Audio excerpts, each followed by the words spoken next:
चलिए, आज हम पढ़ते हैं, देखते हैं इसको K5 BMC की डिजाइन का कैसे इसको डिजाइन किया जाता है।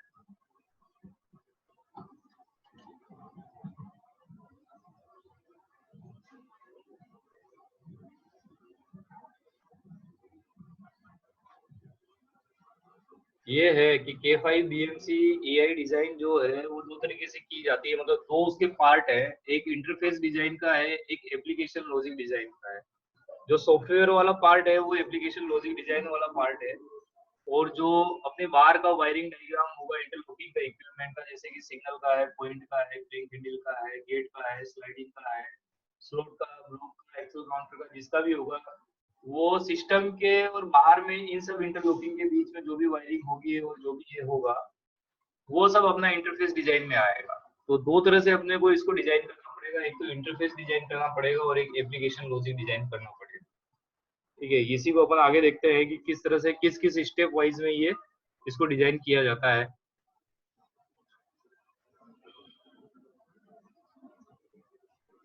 ये है सबसे पहले इंटरफेस डिजाइन का, अपन देखते हैं कि इसके इनपुट्स क्या होते हैं।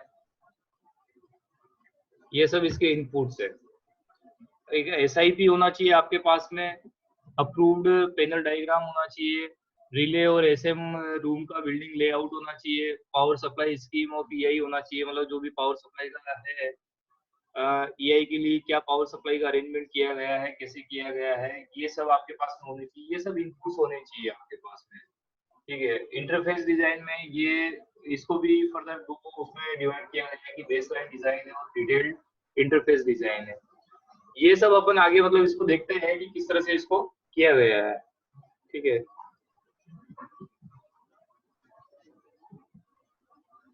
ये है जो अपन लास्ट इसमें देखा है अपन ने, ये बेसलाइन डिजाइन है। इसमें क्या क्या है बेसलाइन डिजाइन में, अपन क्या क्या इसको अपन देखते हैं इसमें कि एक तो ETPIO2 बिट कैलकुलेशन है, वाइटल इनपुट आउटपुट, जो कि अपन ने हार्डवेयर में पढ़ा था कि इसमें एक रेक होती है ETPIO2 जिसमें अपना जो वाइटल इनपुट और आउटपुट कार्ड्स होते हैं, 32 इनपुट 32 आउटपुट जो होता है, उसका अपन कैलकुलेशन करेंगे अपने यार्ड के हिसाब से कि कौन सा आप यार्ड ले रहे हो तो उसमें कितने आपके सिग्नल लगेंगे, कितने गियर लगेंगे, उस हिसाब से आपको कितने बिट की जरूरत होगी, कितने इनपुट की जरूरत होगी और कितने आउटपुट की जरूरत होगी। दूसरा ये MMIF2 बिट कैलकुलेशन है, ये अपने पास में अगर जो पैनल यूज करेंगे उसको करने की जरूरत पड़ेगी, पैनल हमारे पास में है नहीं।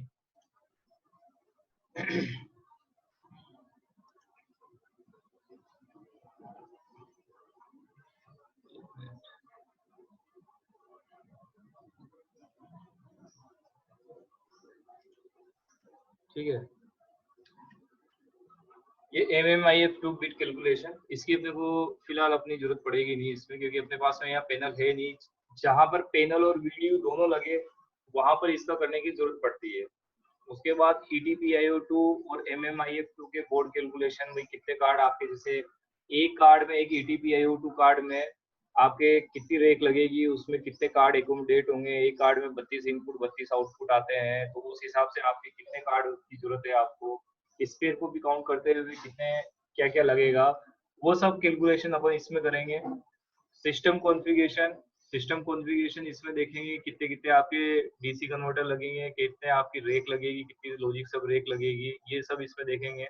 आपके मतलब रूट के ऊपर आपका डिपेंड करेगा कि आपको जनरल मॉड्यूल लगाना है कि नहीं लगाना है, डाटा लोगर में कैसे रहेगा, सीरियल कम्युनिकेशन रहेगा, पैरेलल कम्युनिकेशन रहेगा, वो सब इसमें देखेंगे अपन। रिले डिस्पोजिशन चार्ट देखेंगे कि रिले को अपन किस उसका रिले का क्या बिहेवियर है और उस हिसाब से उसका कैसे मतलब आपका लगेगा वो चार्ट, एक रिले का चार्ट बनेगा। एक ये के रेक लेआउट है, जो EI का के रेक है, ये अपना अपना वाला रेक के रेक नहीं जो रिले रूम में लगता है। ये EI के जो आउटपुट इनपुट जो रहेगा उसको अपन कैसे लगाते हैं, ये भी अपन इसमें देखेंगे। और रिले रूम और SM रूम फ्लोर प्लान का इसको देखेंगे। तो ये अपना बेस लाइन डिजाइन में ये सब अपने को इसमें देखेंगे कि भाई ये इसको कैसे करते हैं। ये एक,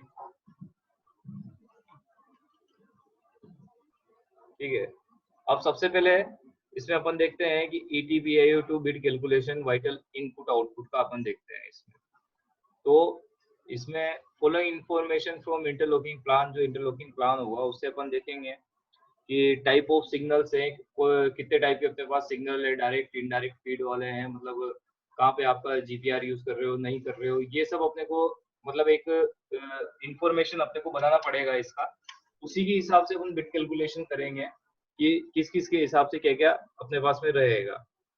ठीक है, पॉइंट्स का देखना पड़ेगा कि पॉइंट का क्या कंट्रोल ऑपरेशन, उसके लिए कितने बिट अपने को अलॉट करने पड़ेंगे। ठीक है, लेवल क्रॉसिंग है, एलसी का अपने को देखना पड़ेगा, क्रैंक हैंडल का अपने को देखना पड़ेगा, कोई और स्लॉट है जैसे एडवांस सिग्नल के लिए स्लॉट है, उसके स्लॉट के लिए अपने को बिट अलॉट करना पड़ेगा, कितने ट्रैक सर्किट है उसके लिए अपने को कितने इनपुट्स चाहिए वो देखना पड़ेगा, एक्सेल काउंटर अपन यूज कर रहे हैं तो उसके लिए देखना पड़ेगा कि क्या क्या अपने उसमें इनपुट हो सकते हैं और क्या क्या अपने आउटपुट हो सकते हैं, एफटीसी का देखना पड़ेगा।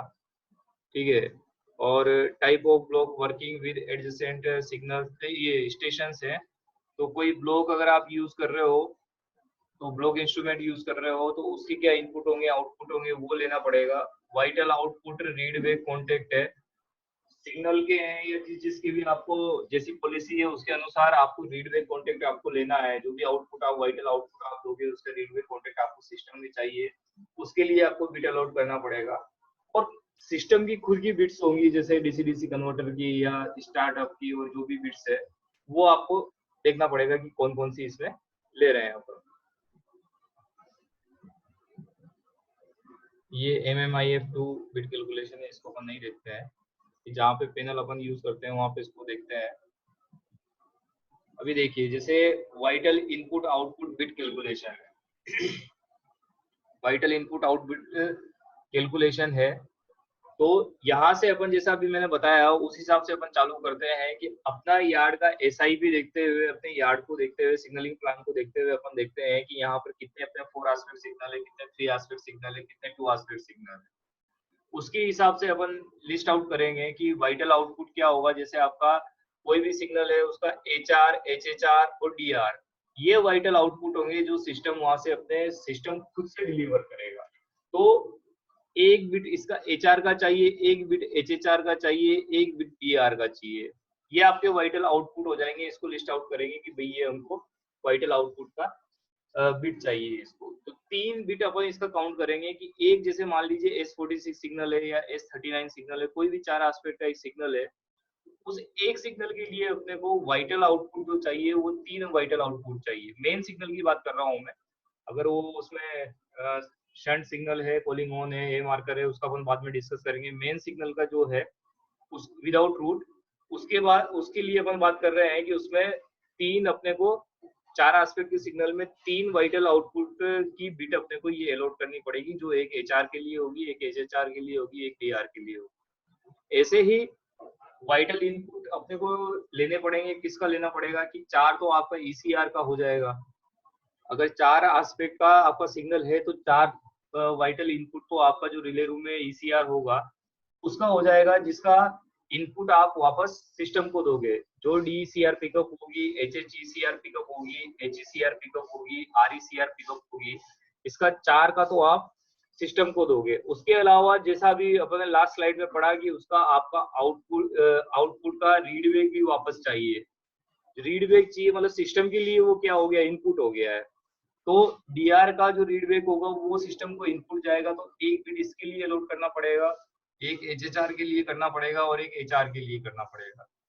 तो 1 2 3 4 5 6 7 7 बिट आपकी वाइटल इनपुट हो जाएगी 4 एस्पेक्ट के सिग्नल के लिए, केवल एक सिग्नल के लिए।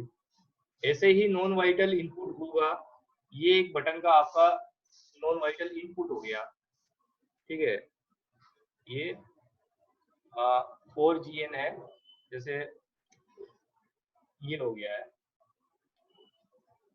और नॉन वाइटल आउटपुट है ये इंडिकेशन, हर एस्पेक्ट का एक इंडिकेशन होगा, वो आपके वीडियो पे आपका आना चाहिए, उसको इंडिकेशन के लिए सिस्टम को वो आउटपुट निकालना पड़ेगा वीडियो को देने के लिए, वो ये दिया हुआ है। जैसे DG के लिए 4DG की ये इंडिकेशन आपका वीडियो पे अपीयर्ड होगा, HHG के लिए दिया हुआ है, HG के लिए दिया हुआ है, RG के लिए दिया हुआ है।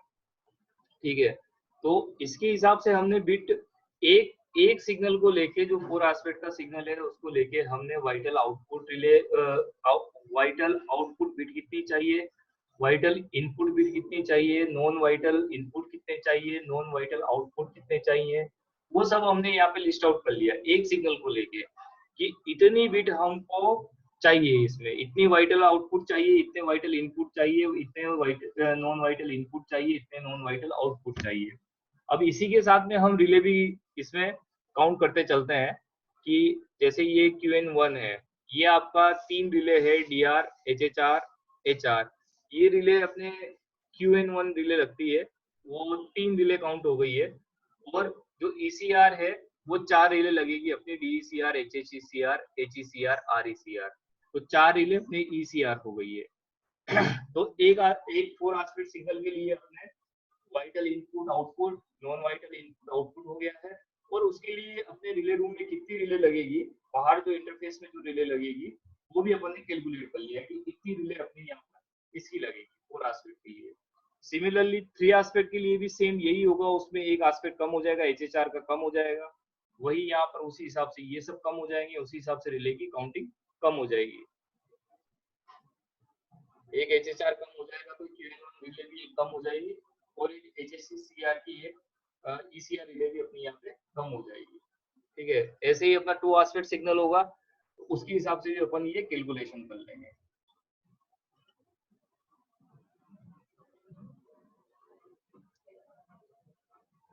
अभी अपन देखते हैं कि इसी में जैसे वन वे रूट इंडिकेटर है, तो ये इसमें UGR1 लिखा हुआ है, लेकिन UHR जैसे अपन ने ले लिया है इसका, वो हो गया। ये वाइटल आउटपुट हो जाएगा, इसका वाइटल इनपुट हो जाएगा, इसका ECR हो जाएगा, और इसका रीडबैक कॉन्टेक्ट लेंगे वो हो जाएगा। नॉन वाइटल इनपुट की इसमें जरूरत नहीं है। और इसका इंडिकेशन जो आपको साइड पे इंडिकेशन आया, तो ये वीडियो पे जो इंडिकेशन आएगा, रूट आपका लीड होगा, उसका एक नॉन वाइटल आउटपुट यहाँ पे ले लिया है। और इसके लिए जो रिले है वो आपने रिले की काउंटिंग यहाँ कर ली है, जैसे पहले किया था उसी हिसाब से यहाँ पे रिले की काउंटिंग कर ली है। अगर आपका 2 वे रूट इंडिकेटर है तो उसके लिए आपका 2HG ऐसा होगा, HG1 और HR1 और HR2 होगा, 2HR1 2HR2 इस हिसाब से होगा। और उसी हिसाब से उसके रेट बैक लिए हुए हैं। ECR आपकी कॉमन रहती है दोनों की, तो वो ECR भी आपकी यहाँ पे कॉमन हो जाएगी। ठीक है, तो इसका वाइटल इनपुट आप एक काउंट हो जाएंगे कि 3 वाइटल इनपुट हो जाएंगे। ठीक है, और इसी हिसाब से आपका वीडियो पे इंडिकेशन आएगा, दो बिट आपकी नॉन वाइटल आउटपुट यहाँ पे बिट की काउंट हो जाएगी। और रिले जो है वो हिसाब से यहाँ पे रिले का अपन काउंटिंग कर लेंगे, यहाँ पे इसमें रिले लगेगी। ऐसे कॉलिंग ऑन सिग्नल है, उसके लिए वाइटल आउटपुट क्या होगा कि कॉलिंग ऑन HR है, ये वाइटल आउटपुट हो जाएगा। एक रिले आपकी इंटरफेस में ये रिले बनेगी। एक वाइटल इनपुट क्या होगा कॉलिंग ऑन के लिए कि COHECR ECR रिले बनेगी कॉलिंग ऑन की, ये हो जाएगा। और इसका रीड बैक जो सिस्टम को वापस जाएगा वो COHR रीड बैक इसका हो जाएगा। ठीक है, कॉलिंग ऑन का बटन अपन वहां पे प्रोवाइड कराते हैं वीडियो पे, तो एक नॉन वाइटल इनपुट इसका GN का हो जाएगा। इंडिकेशन वहां पे कॉलिंग ऑन का आएगा तो उसका हो गया है। एक रिले आपकी COHR बन गई है और एक इसकी ECR बन गई है, तो एक रिले वो हो गई है, तो इसका काउंटिंग भी ये हो गया।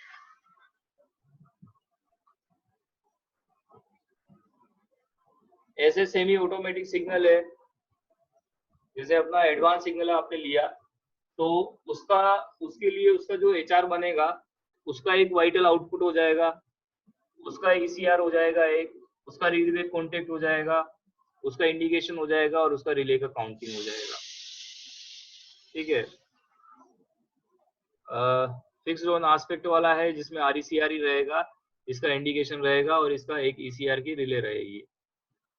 ग्राउंड सेंड सिग्नल है, मतलब इंडिपेंडेंट जो सिग्नल रहेगा उसका एक HR रहेगा, उसके लिए अपने ऑफ ECR बनाते हैं, ऑन ECR बनाते हैं, और इस HR का रीडबैक जो रहेगा वो वाइटल इनपुट हो जाएगा। इसका बटन का हो जाएगा, ये नॉन वाइटल इनपुट हो जाएगा। इंडिकेशन है, इसका इंडिकेशन का आ जाएगा इसमें, जो भी आपके वहाँ पे वीडियो पे अपीयर्ड होगा, और इसके हिसाब से रिले की काउंटिंग हो जाएगी।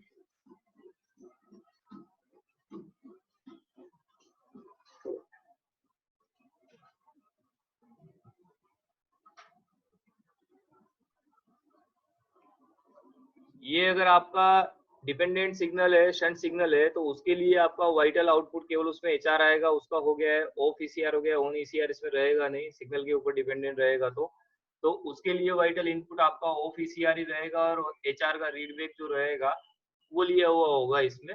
तो एक वाइटल इनपुट ये हो जाएगा। नॉन वाइटल इनपुट आप इसका बटन हो जाएगा। ऑफ ईसीआर का आपका जो इंडिकेशन है ऑफ ईसीआर का, वो वीडियो पे अपीयर्ड होगा, वो नॉन वाइटल आउटपुट हो जाएगा। इसकी रिले काउंटिंग हो जाएगी कि दो रिले लेंगे अपन, एक एचआर की हो गई और ईसीआर की हो गई। आपकी पॉइंट के लिए है एडब्ल्यूआर और आरडब्ल्यूआर करके जो रिले है अपने, जो नॉर्मली अपन लेते हैं, तो जो सिस्टम से आउटपुट रिले है उसका अपना यहाँ पे बिट लिया हुआ है। 2 बिट अपनी उसके पॉइंट के लिए होगी स्टार्टिंग की।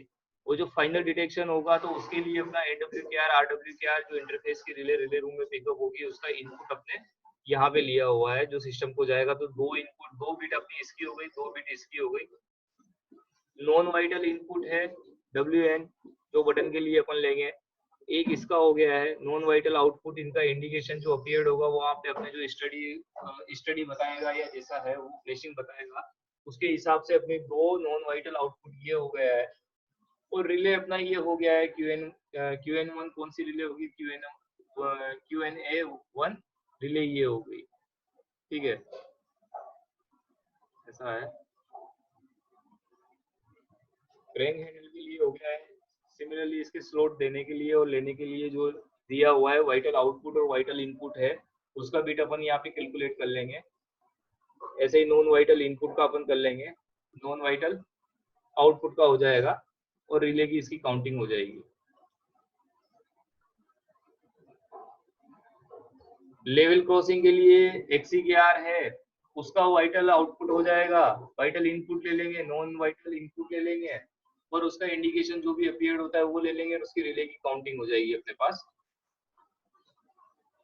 साइडिंग है तो साइडिंग का आप ले लो। स्लॉट है आपका, अगर कोई पर्टिकुलर स्लॉट दे रहे हो, जैसे कोई आपका 301 302 जो एडवांस स्टार्टर के लिए आप देते हो तो उसका हो जाएगा।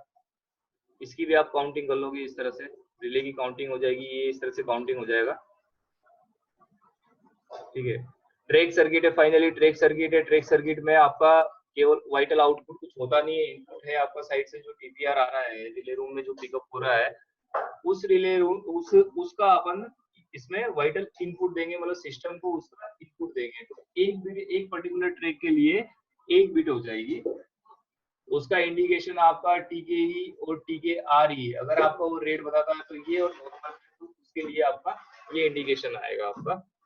उसकी एक QNA1 करके गियर होगी। इस हिसाब से हम, और भी कोई अगर गियर है स्टेशन के हिसाब से, उस हिसाब से उसका वाइटल आउटपुट इनपुट और नॉन वाइटल इनपुट आउटपुट रिलेस कौन कर देगी, किस टाइप की रिले कहाँ लगेगी, तो क्या है उसमें, इस हिसाब से आपकी टोटल बिट कैलकुलेशन अपन पूरे यार्ड के हिसाब से वो टोटल बिट कैलकुलेशन अपन कर लेंगे इसमें।